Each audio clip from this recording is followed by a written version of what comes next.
Hi there. Hey, I've been making my videos outside recently.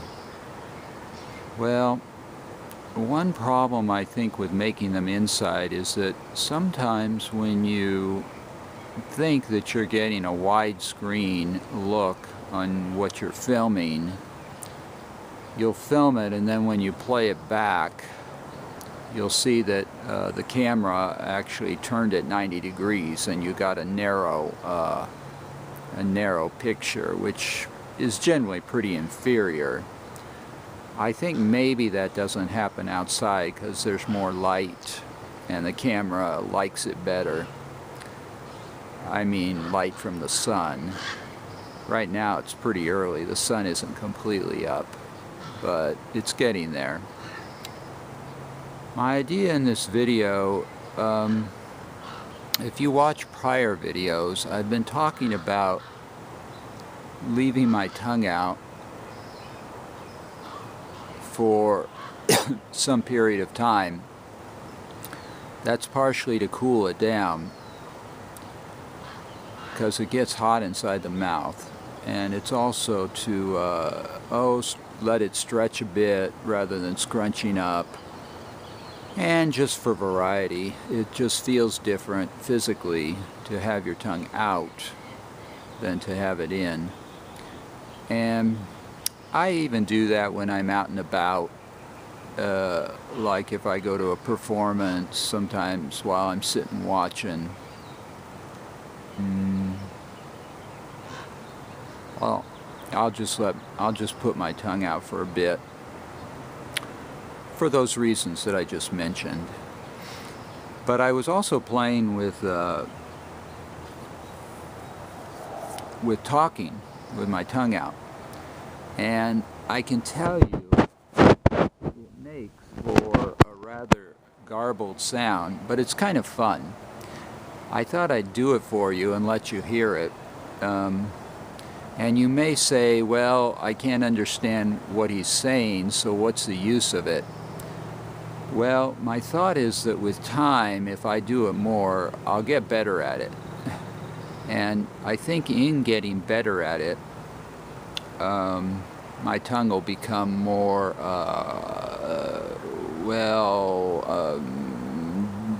dexterous or agile, or just the muscles will be more finely controlled, or I'll have more control of those muscles. Maybe I'll be able to do more with it. If you do, I think if you work your mouth and develop those muscles, maybe you could then do more funny voices or interesting sounds. And that'd be pretty cool. So now I can tell you, I sometimes have been doing this, talking with my tongue out around, well, my mom only so far, and it kind of bugs her. It does sound kind of like, well, it's like a stereotype of the way people sound who are, they call them developmentally disabled. Or when I was a kid, we called them mentally retarded, but perhaps the current term is softer. Although it goes farther beyond what they sound like. I think they're actually more understandable. I haven't talked to them much. But I'm not making fun of them by doing this. I just enjoy it because it's a new thing to try. It feels a little different. It sounds a little different, and I think it would develop the muscles where you could do more with your tongue and mouth. I guess I'll say the Lord's Prayer. I was thinking, what is the most common thing that the most people know?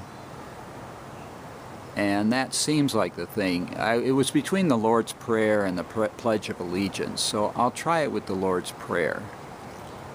Our Father, who art in heaven, hallowed be thy name. Thy kingdom come, thy will be done, on earth as it is in heaven. Give us this day our daily bread, and forgive us our sins as we forgive those who sin against us. Lead us not into temptation, but deliver us from evil. And so on. I didn't finish it. If you can't think what I'm saying, it's the one that begins, Our Father who art in heaven, hallowed be thy name, thy kingdom come, thy will be done on earth, etc., etc. I think it was, Jesus said it, people asked him, what should we say when we pray? And this was the prayer Jesus gave them. And it's said in churches all over the world, Christians. I also thought about the Pledge of Allegiance, but that's an example, and I've given you the reasons. So you might try it just for the fun of it, or just for the variety. I enjoy variety. I enjoy taking things that we kind of do the same way every day and finding a new way to do them. Just because it feels different, it mixes it up a little.